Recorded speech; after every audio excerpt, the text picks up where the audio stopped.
Okay, hi guys. I'm going to show you how I take off the nut, put the primer on, wait, and then put the other Loctite on, and then put the nut back together. So first, I undo the nut. Okay, then I take the Loctite primer 7471. It comes in this 1.75 ounce bottle, and it has this handy sprayer on top.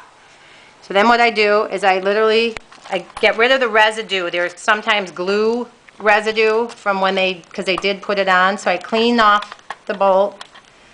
I do a squirt, just like that. 1 or 2 squirts of the primer. Then I take the nut and squirt into the threads of the primer.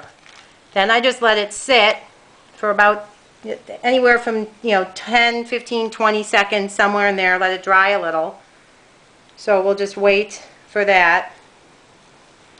And then after the appropriate amount of time, I would guess 15 to 20 seconds. I usually line up about 4 or 5 chairs and get the nuts off and go down the line and do them all at once.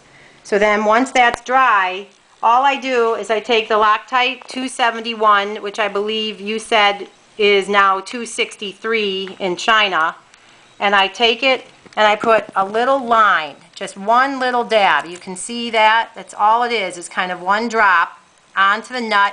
You could also, if you wanted, do a little drop on the inside of the nut itself. I put it onto the bolt. Doesn't really matter. And then just stick it on and tighten down. And this is where it's just basically, I want it tight enough that it can still swivel with a little resistance, not too loose, not too tight. So this right now has a little resistance. But otherwise, that's all that's done. Then it takes 24 hours to cure, but we go ahead and put them in the box because by the time the customer gets it, it's had time to cure. Okay, so I hope that helps you. You can call me with any questions, but that's about it. All right? Thank you.